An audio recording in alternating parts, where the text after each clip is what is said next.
하나, 둘, 셋, 둘, 둘, 셋. 안녕하세요. 경남 마산지방 SFC 운동원 여러분, 노태수 간사입니다. 성경 속 교회 이야기 6번째 시간은 골로새 교회 이야기입니다. 골로새 교회는 사도행전 19장 9절에서 10절에 등장하고 골로새서에 등장하는 교회입니다. 다 함께 이야기 속으로 들어가 보겠습니다. 골로새 교회는 아시아 속주 부르기아 지방에 속한 도시 골로새에 위치한 도시입니다. 현재 터키의 데니즐리 근처의 호나즈라는 곳에 위치했던 고대 도시입니다.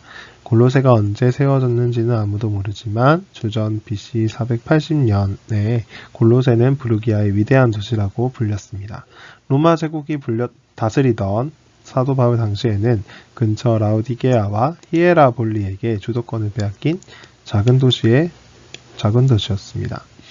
골로새와 라우디게아, 히에라볼리 이 세 도시는 에베소가 여기 있죠. 요쯤에 있죠. 에베소와 아주 가까운 데 위치하고 있었습니다. 에베소에서 메안더강을 가다가 루커스 계곡에 이르면 거기에 있던 도시였습니다. 골로새가 있던 루커스 계곡은 실크로드가 통과하는 교통의 요지였습니다. 또한 양들을 방목하기에 먹을 풀이 풍부한 비옥한 땅이었고 많은 양떼를 키울 수 있어서 양모를 이용한 의류산업이 발달하였습니다. 특히 암적색 양모를 주로 판매하였는데 골로새라는 이름이 암적색 양모를 가리키는 말로 통할 정도로 유명했다고 전해집니다. 골로새는 근처 라우디게아와 히에라볼리에 비해서 평범한 작은 도시였습니다. 또한 사도 바울이 편지를 보낸 도시 중 가장 작은 도시였습니다. 로마인들은 원래 골로새로 통하던 도로들을 라우디게아로 변경하였기 때문입니다. 라우디게아는 다른 지역으로 가는 4개의 도로와 실크로드의 교차로가 되었고 루커스 계곡의 상업 중심지가 되었습니다. 히에라볼리에는 온천이 나왔고 많은 사람들이 휴양을 즐기는 사치와 유흥의 도시로 발달했습니다. 현재 파무칼레라고 불리는 터키의 유명 관광지가 히에라볼리가 자랑했던 온천입니다. 골로새는 라우디게아와 히에라볼리에 비하면 너무나 평범하고 작은 도시였습니다. 평범하고 작은 도시였지만 골로새는 동서를 연결하는 실크로드가 지나가고 있었고 오래되었지만 영화를 누렸던 도시인 골로새에는 다양한 출신의 사람들이 사는 도시였습니다. 주로 골로새에 거주했다고 알려진 사람들은 토착민인 부르기아인과 골로새를 다스리게 파견된 로마인, 흩어져 살고 있는 유대인이라고 합니다.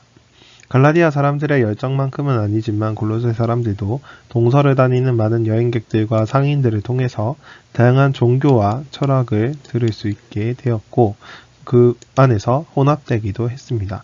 골로새 교회에 생긴 문제들은 이런 다른 종교와 철학이 자유롭게 들어오고 서로 혼합되는 도시의 분위기와 밀접한 관계를 가지고 있었다고 말할 수 있을 것입니다.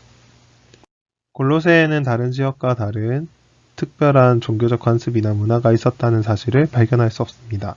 사실 AD 60년에 있었던 큰 지진으로 인해 파괴되었고 줄곧 폐허로 남아있었기 때문입니다. 주변에 있었던 라우디게아는 주민들의 힘으로 자발적으로 도시를 다시 세웠지만 작은 동네에 불과했던 골로새는 다시 세울 엄두를 내지 못했고 지지대에 무너진 채로 그대로 남겨둘 수밖에 없었습니다. 현재 호나즈 지방을 찾아가더라도 폐허만 볼 수 있습니다. 특별한 유적 발굴 계획이 없어서 골로새 사람들이 평소 어떤 생활을 했는지, 어떤 특별한 종교 생활을 했는지 알 방법은 없습니다. 에베소 근처에 있었던 도시였기 때문에 에베소처럼 아르테미스, 디오니소스를 숭배하는 사람들이 있었을 것이고 라고 추측할 수밖에 없습니다. 골로새 교회는 사도 바울이 세운 교회가 아닙니다. 사도 바울이 골로새를 방문했다는 기록이나 전설이 남아있지 않습니다. 그러나 골로새 교회를 세운 데 있어서 사도 바울의 영향력은 엄청났습니다. 골로새 교회는 에바브라라는 사람이 설립하였는데 에바브라는 바울이 에베소에서 3년간 사역할 때 에베소에서 복음을 듣고 그리스도인이 된 이방인입니다. 에바브라는 골로새뿐만 아니라 히에라볼리, 라우디게아에도 교회를 세웠습니다. 사도 바울이 에베소에 있을 때 아시아 속주에 있던 모든 이방인이나 유대인이나 모든 사람들이 와서 복음을 들었습니다. 에바브라와 골로새 교회는 바울과 에베소 교회의 아들과 같은 존재였습니다. 골로새 교회는 사도 바울이 직접 방문하지도 않았던 교회였지만 질서 있게 행하고 그리스도를 믿는 믿음이 굳건하였습니다. 하지만 교회가 세워지고 5에서 6년이 지난 후에 시점에서 골로새 교회에 문제가 생겼습니다. 교회를 돌보던 에바브라는 문제를 혼자 감당할 수 없어서 과감하게 로마 감옥에 갇혀있던 사도 바울을 찾아갔습니다. 골로새 교회에 생겼던 문제는 거짓 가르침을 전하던 거짓 선생들이 일어나 골로새 교회 성도들에게 영향을 끼쳤다는 것입니다. 에바브라는 거짓 선생들이 가르치는 거짓 교훈을 분별할 수는 있었지만 에바브라 혼자 힘으로는 감당할 수는 없었습니다. 그래서 로마에 있는 스승이자 아버지와 같은 사도 바울에게 찾아가 교회 문제를 나누고 해결할 수 있도록 도움을 요청하였습니다. 골로새에 들어온 거짓 선생들은 갈라디아 교회에 들어온 거짓 선생들과 다른 사람이었습니다. 갈라디아 교회에 들어온 거짓 선생들은 그리스도인과 유대인을 구별하지 않고 그리스도인이 되는 것은 유대인이 되는 것과 같기 때문에 할례와 율법을 지켜야 한다. 율법이 정한 절기를 지켜야 한다고 가르쳤습니다. 그래서 바울은 높은 강도로 갈라디아에 들어온 거짓 선생들을 비판하였습니다. 그리스도께서 이루시고 성취하신 율법을 사람이 또다시 지키는 일은 그리스도께서 이루신 모든 일을 무시하는 행위이고 그리스도에게서 끊어지고 은혜에서 멀어지게 만드는 일이었기 때문입니다. 골로새 교회에 들어온 거짓 선생들도 율법을 따라서 절기를 지키고 안식일을 지키는 일을 강조했습니다. 이 가르침은 유대교회에서 강조하는 가르침이고 갈라디아 교회에 들어왔던 거짓 선생들도 강조했던 가르침입니다. 그러나 차이점이 있습니다. 골로새 교회에 들어온 거짓 선생들은 꾸며낸 겸손과 천사 숭배를 이유로 골로새 교회 성도들을 잘못되었다고 말했습니다.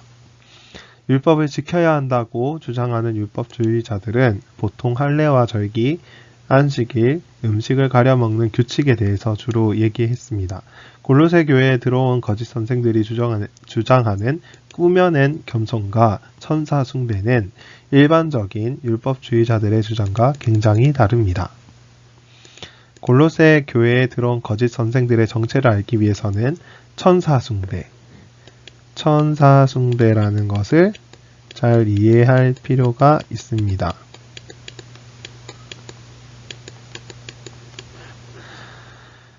천사 숭배라는 말만 들으면 단순하게 사람이 천사를 신으로 여기고 숭배하는 것, 천사에게 예배하는 것이라는 것으로 보일 수 있습니다. 하지만 당시 유대교나 기독교나 천사를 숭배의 대상으로 보지 않았습니다. 천사는 하나님 앞에서 인간과 동일한 피조물이며 오히려 하나님의 명령을 받아 인간을 돕는 존재로 여겼습니다. 천사는 영적 존재이며 천상의 존재이긴 하지만 사실상 인간보다 아래로 여겼다는 이야기입니다. 그리스도의 신실한 일꾼인 에바브라가 이 사실을 골로새 교회에 가르치지 않았을 리가 없습니다. 거짓 선생들이 골로새 교회 성도들에게 강조했던 천사 숭배는 인간이 천사들에게 숭배하는 것을 뜻하지 않고 천사들이 하나님께 숭배하는 장면, 천사들이 하나님께 숭배하는 장면을 뜻합니다. 거짓 선생들은 자신들이 본 환상을 자랑한 것입니다. 거짓 선생들이 본 환상은 천사들이 하나님을 숭배하면서 예배하는 하늘 위에서만 일어나는 거룩하고 장엄한 예배 장면이었습니다. 거짓 선생들은 자기들이 본 환상을 자랑했고 자기들과 같은 환상을 보지 못한 성도들은 충분히 잘하지 못한 초급 신앙을 가진 자라고 비판했습니다. 만약 천사 숭배 장면을 보지 못한 사람이 천사 숭배를 보기 원한다면 금식을 하고 몸을 괴롭게 하는 고행을 해야 된다. 율법에 기록된 절기와 안식일을 지켜야 한다고 말했습니다. 거짓 선생들은 율법을 지키는 일이 천사 숭배를 보기 위한 준비 과정이다. 준비 과정이다. 라고 믿었습니다. 골로새 교회 성도들은 거짓 선생들이 말하는 신비한 체험의 마음을 뺏겨서 금식을 하고 고행을 하며 율법을 지키는 일을 하기 시작했습니다. 거짓 선생들은 신비한 종교적 체험을 강조하면서 유대교의 율법을 지키는 것, 몸을 괴롭게 하면서 고행하고 금욕하는 것이 신비한 종교적 체험을 준비하는 준비 과정이라고 믿었습니다. 그래서 우리는 골로새에 들어온 거짓 선생들을 유대교의 금욕적 신비주의자들이라고 이름 붙일 수 있습니다. 거짓 선생들은 자기 자신이 체험하였던 종교적 체험을 최고의 경건이라고 꾸며대는 위선자였습니다. 사도 바울은 거짓 선생들이 위선자이며 교만한 자라고 강력하게 비판했습니다. 자기가 체험한 것, 자기가 환상으로 본 것을 의지했지 정작 온 만물의 머리 대신 그리스도를 의지하지 않았기 때문입니다. 거짓 선생들은 사람의 전통과 세상의 초보적인 원리들을 따라 영적 체험, 천사들의 예배를 보는 경험이 그리스도와 함께 죽고 함께 다시 일으키심을 받는 구원의 은혜보다 더 귀중하다라고 이야기했습니다. 거짓 선생들은 결국 자기 만족을 위해서 경건을 보이는 것을 행할 뿐이었습니다. 사도 바울은 거짓 선생들의 민낯을 밝히고 골로새 교회 성도들을 다른 영적 체험을 쫓기보다는 하나님의 비밀이신 그리스도를 더욱 알고 그리스도 안에서 그리스도를 힘입어 살아가길 원했습니다. 우리의 목표는 천사들이 하나님께 예배드리는 거룩하고 장엄한 환상을 보는 것이 아니라 하나님 보좌 우편에 앉아 계신 그리스도이십니다. 그리스도를 우리의 주로 삼고 그리스도 안에서 행하며 그리스도 안에 뿌리를 박으며 세움을 받아 교훈을 받은 대로 믿음에 굳게 서서 가정에서나 사회에서나 학교에서나 교회에서나 감사함으로 살아가야 합니다. 나의 만족을 위해서 세상의 기준에 맞추기 위해서가 아니라 나의 주인이신 그리스도의 뜻에 따라 살아가야 한다고 골로새 교회 성도들에게 전하였습니다. 사도 바울의 편지는 두기고와 오네시모가 골로새 교회에 전달하게 됩니다. 골로새서를 받을 당시 골로새 교회의 목사님은 오네시모의 주인이자 빌레몬서의 주인공인 빌레몬이었을 것으로 추측됩니다. 골로새 교회와 빌레몬은 사도 바울에게서 받은 편지를 하나님의 말씀으로 받고 거짓 선생들의 가르침을 물리쳤습니다. 그러나 60년대 초반에 일어난 지진 때문에 도시가 파괴되었고 교회는 흩어져 지금도 남아있지 않습니다. 두기고와 함께 편지를 전달한 오네시모가 나중에 에베소 교회 목사님이 되는 것으로 미뤄 볼 때 골로새 교회 성도들은 대부분 더 큰 도시인 에베소로 옮겨간 것으로 보입니다. 골로새 교회는 유대교와 금욕주의와 신비주의가 혼합되어 종교적 체험을 강조하는 거짓 선생들이 교회를 어지럽게 하였습니다. 거짓 선생들은 겉으로만 보면 경건하고 신앙에 대한 열심이 있는 것 같아 보였지만 결국 자기 만족과 세상의 기준에 맞추기 위하여 금식하고 고행하고 절기와 안식일을 지키고 음식도 율법의 기준에 맞추어 가려 먹었습니다. 하나님께서 원하시는 것은 이런 꾸며낸 경건이 아니라 하나님의 비밀이신 그리스도를 알고 그리스도의 말씀을 우리 가운데 새기며 무엇을 하든지 말에나 일에나 다 주 예수 그리스도의 이름으로 하고 예수를 힘입어 감사하는 생활입니다. 내가 무엇을 해내고 내가 무엇을 보는 것이 내 신앙을 말하지 않습니다. 사도 바울이 권면한 이 말씀이 우리의 생활이 되기를 소원합니다.